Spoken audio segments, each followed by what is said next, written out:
상습 정체 구간이죠. 대부분이 상습 정체를 겪고 있고 10년 사이 5억대가 늘면서 교통 정체 구간도 덩달아 늘 1년 365일 아침부터 밤까지 누군가의 일상이 누군가의 여행이 시작되고 끝나는 이곳 대한민국의 전 지역을 가로지르는 우리 땅의 핏줄 고속도로 그중 전국을 잇는 길의 중심인 경부 중부고속도로 우리와 언제나 함께한 수십 년의 역사가 담긴 이 길 매일 늘어나는 이용자에 점차 정체되는 고속도로 우리는 이를 해결하기 위한 새로운 미래를 그려봅니다.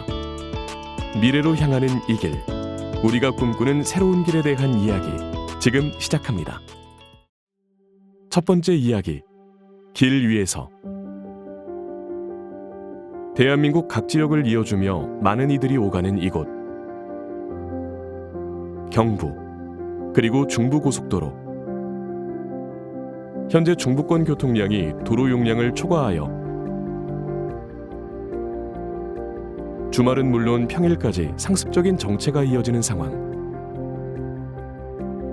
이를 연간 국가교통혼잡 비용으로 환산하면 무려 30조 원에 이르며 이는 매년 증가하고 있어 대한민국 산업 전반의 경쟁력을 악화시키는 요인으로 작용하고 있습니다.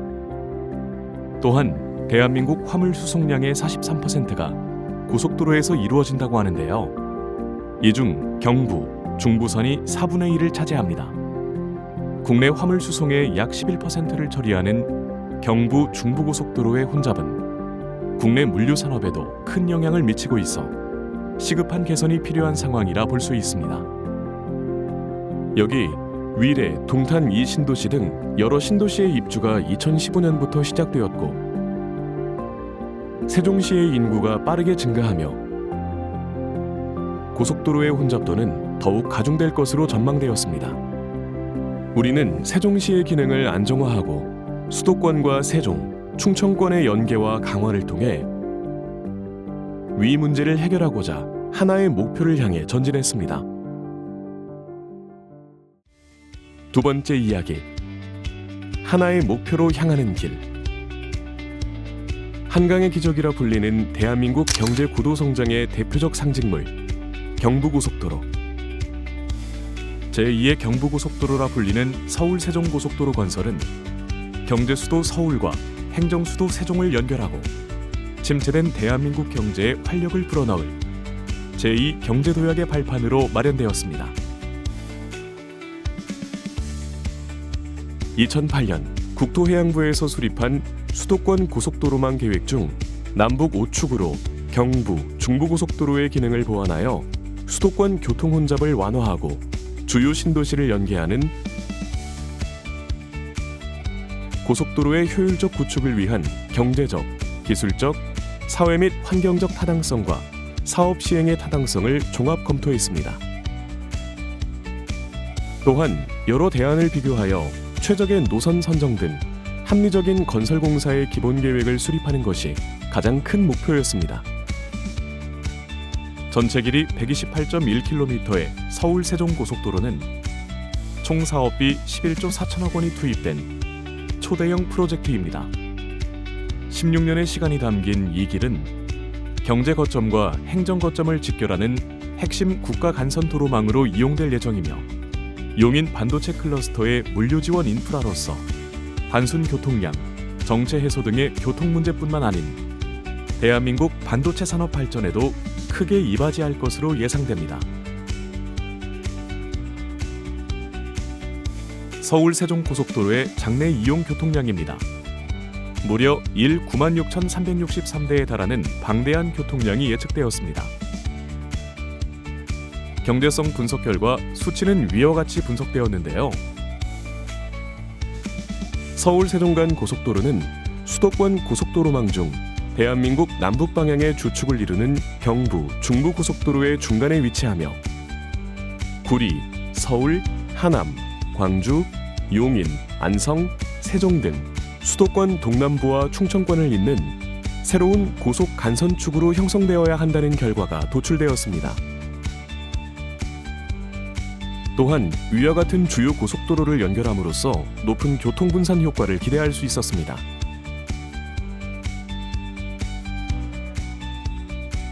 당시 추진 중이던 대규모 신도시들의 고속도로 접근성을 향상시키고 나아가 경부고속도로 주변을 중심으로 이루어진 각종 개발의 중심축을 동부 지역으로 유도하여 수도권 공간 재편 및 균형 개발을 도모할 것으로 판단되었습니다.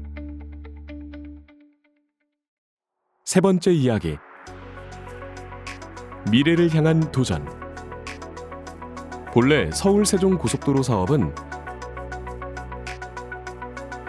2009년 예비 타당성 조사를 통해 사업성이 확보되었으나 세종시 관련 이슈로 인해 잠시 중단되었습니다. 2015년 국가 재정 부담을 최소화하는 기조와 민자사업 활성화를 위한 전구간 민자사업 시행으로 민간의 투자금을 활용하며 통행료 부담도 낮출 수 있는 손익 공유형 모델 등 다양한 방식이 검토되었습니다. 서울세종고속도로는 2008년에 처음 시작된 프로젝트였습니다. 고속도로 건설 사업에 대한 경제 타당성도 확보한 상태였습니다. 그러나 2016년까지 7년간 사업 추진 방식을 결정하지 못했었습니다. 정부의 SOC 예산은 한정되어 있기 때문에 당시에는 민간 자본을 통해 사회 기반 시설을 늘리는 정책을 적극적으로 펼쳤었습니다. 그래서 서울세종고속도로는 2015년경 경제 관계 장관회의를 거쳐 128.1km 전 구간이 민자사업으로 추진된다고 발표했습니다. 서울세종고속도로가 가지는 상징성, 국민 통행료 부담 완화 등 재정사업 전환을 위한 논리는 확실했습니다. 고속도로의 공공성 강화라는 당위성을 가지고 우리공사는 기재부, 국토부 등 정부 정책 참여자들과 수차례 협의했습니다. 재정사업 시 가장 큰 장점은 국민들의 통행료 부담이 적어지는 것입니다. 민자도로 통행료는 통상적으로 재정구간보다 1.2배, 많게는 1.6배까지 비쌉니다. 그리고 재정사업은 민간 투자 사업보다 정부의 정책에 더욱 유기적으로 대응할 수 있다는 장점이 있습니다. 신정부 출범의 2017년 고속도로 공공성 강화, 서울 세종선 조기 완공 등 대선 공약 이행을 위해 국정기획자문위는 사업 방식 전환을 검토하였고 이에 도공사업 전환계획 수립, 미래를 향한 도전이 시작되었습니다. 네 번째 이야기. 스마트 하이웨이. 사람을 위한, 자연을 위한, 문화를 위한 길. 첨단 스마트 교통관리 기술을 적용하여 안전을 보장하고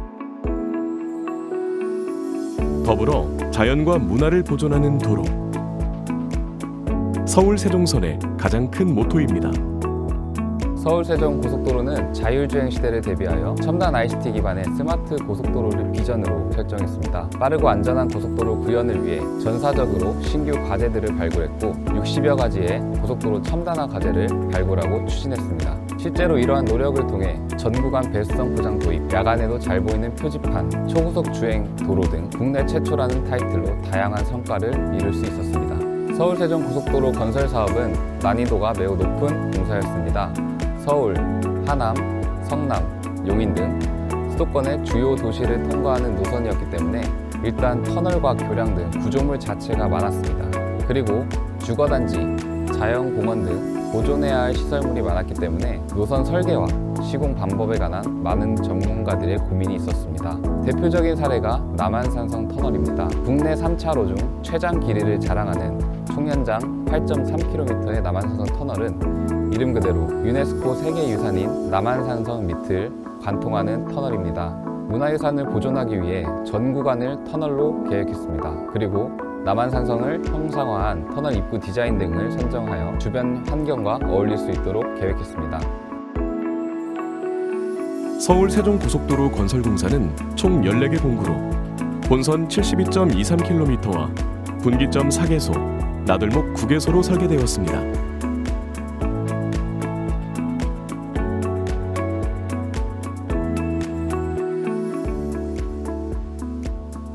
또한 미래 도로를 위한 초석으로 각종 신기술과 첨단 시스템이 적용되었습니다.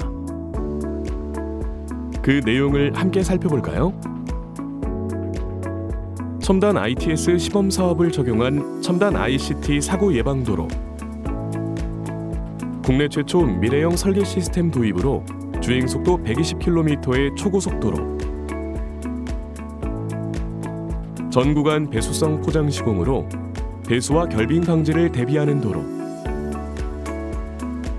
저소음 배수성 포장을 통한 조용하고 평탄한 노면.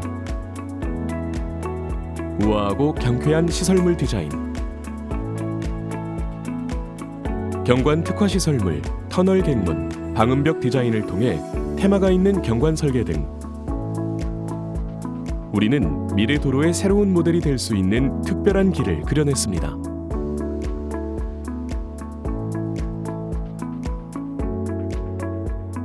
무엇보다 서울 세종고속도로 구간 속에는 고난도의 설계와 시공법이 필요한 구조물이 있어 끊임없는 연구가 필요했는데요. 고덕 토평대교 그리고 남한산성 터널에 적용된 특별한 기술들을 살펴볼까요? 고덕 토평대교는 콘크리트 사장교로서 중앙 경관장이 540m로 세계 최장경관을 기록하고 있습니다. 참고로 중앙 경관장은 교량 주탑과 주탑 사이의 거리가 멀수록 설계 시공에 있어서 고도의 기술을 요구합니다. 고덕 토평대교는 2024년 대한토목학회, 한국교량 및 구조공학회, 한국콘크리트학회, 한국강구자학회에서 올해의 구조물상을 수상했습니다. 고덕 토평대교에는 토목 구조물에 있어서 최신의 설계 시공 기술이 적용되어 있습니다. 대표적인 것으로는 우선 사장교에서 가장 중요한 부재인 케이블에 세계 최고 강도인 2160메가파스칼 강선을 사용하였습니다. 참고로 2160메가파스칼 강선은 직경 1cm 면적으로 17톤을 들어올릴 수 있습니다. 상판에 사용된 콘크리트 또한 세계 최대 강도인 80메가파스칼입니다. 이외에도 컴퓨터를 이용하여 구조물 내에 존재하는 각종 철근, 강연선, 광봉 등을 확인하여 서로 간섭이 일어나지 않고 정밀 시공이 가능하도록 하는 기술인 BIM 기술을 적용하였습니다. 또한 인공바람을 불어 구조물의 안정성을 확인하는 풍동 실험을 통해 초강력 태풍의 2배가 넘는 초속 100m의 바람에도 문제가 없음을 확인하였습니다. 내진 설계에 있어서는 원전에 적용하는 4800년 빈도 지진에도 교량 붕괴가 일어나지 않도록 하였습니다. 경사 케이블은 세계 최고 강도인 2160메가파스칼을 사용하였습니다. 이것은 2000년에 완공된 서해대교에 사용된 케이블에 비해 강도가 22% 증가한 강도입니다. 케이블은 길이가 50에서 290m까지 분포하고 있는데 가장 긴 케이블 하나가 1900톤가량을 버틸 수 있습니다. 고덕 토평대교에 사용된 케이블은 한국도로공사에서 수행한 국책 연구 개발 사업을 통해 개발된 것으로서 이 분야 세계적인 국내 기업인 고려제강에서 생산 공급하였습니다. 또한 고강도 콘크리트 속에 묻혀서 콘크리트 구조물을 더 튼튼하게 만드는 내부 긴장 케이블 또한 2400메가파스칼 강도로 세계 최고를 자랑합니다. 일반적으로 사장교는 주탑을 중심으로 좌우로 대칭되게 세그먼트라 불리는 상판 조각을 붙여 나가서 최종적으로 가운데서 연결함으로써 교량을 완성하게 됩니다. 이러한 공법을 FCM, 우리말로는 외팔보 공법이라고 합니다.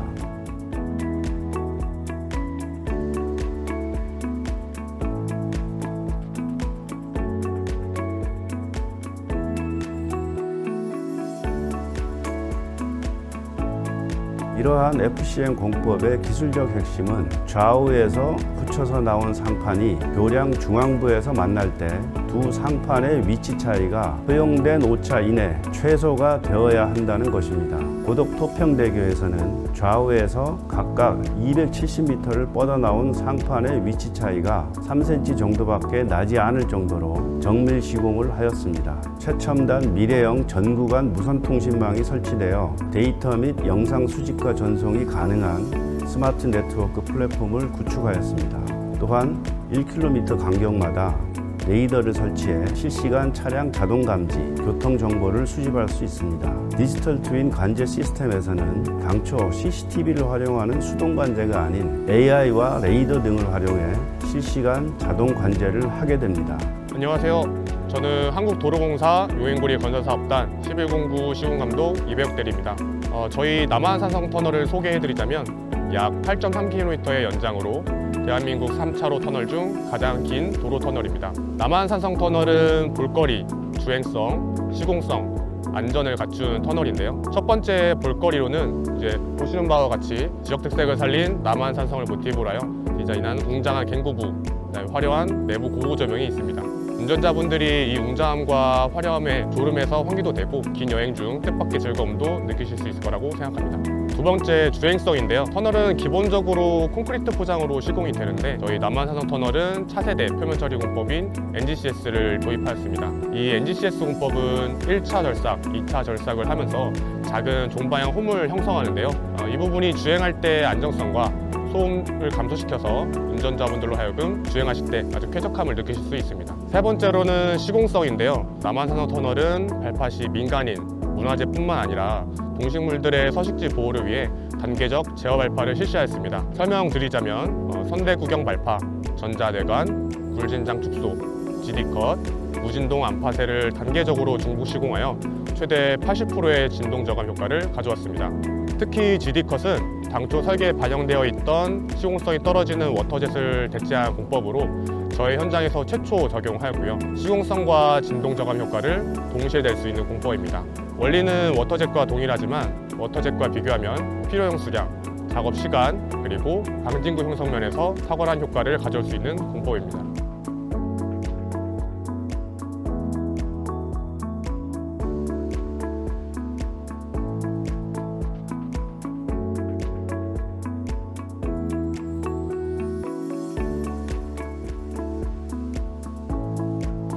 마지막으로 안전성입니다. 저희 남한산성 터널은 방제 1등급에 해당하고 면적이 8.3km에 해당하는 장대 터널입니다.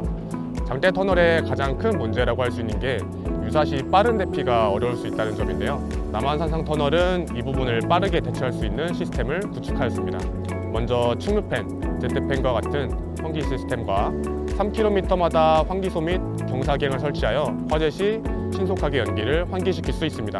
뿐만 아니라 초기 대응을 위한 경보 설비, 소방대의 빠른 진입을 위한 구호 설비, 안전한 장소로 이동하기 위한 피난 대비 설비, 화재 대응을 위한 소화 설비를 구축해 두었습니다. 특히 대형 화재 대응 및 노약자분들 대피 안정성을 높이기 위해서 피난계의 간격을 기존 설계 250m에서 180m로 축소하였고 포화 용수를 40분 용량에서 60분 용량으로 증가하였습니다. 저희가 이렇게 여러 요소를 도입하고 시스템을 구축해 두었으니까요. 운전자분들이 지루하지 않고 편안하고 안전하게 주행하셨으면 좋겠습니다.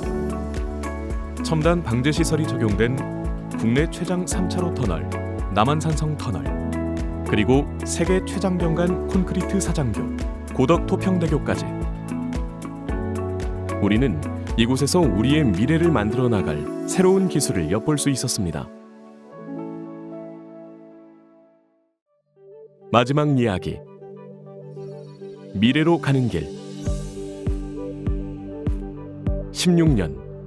긴 시간 그리고 수많은 사람들. 다양한 첨단 기술이 함께한 서울 세종 고속도로. 여러 첨단 기술을 실현하는 어려움 외에도 많은 해결 과제들이 남아 있었는데요. 어떤 과정을 거쳐 해결되었을까요? 세계 최장경관 콘크리트 사장교 고덕 토평대교는 우리 공사의 자랑이자 대한민국 토목 기술의 집약체입니다. 유려한 경관을 자랑하는 한강 횡단 사장교로서 가치도 남다르죠. 그래서인지 인근 지역 주민들에게는 상징과도 같은 랜드마크 구조물이라고 생각합니다. 서울시 강동구와 경기도 구리시를 경과하는 교량이었고 교량 명칭에 대해서 두 지자체 간 갈등이 심각했었습니다.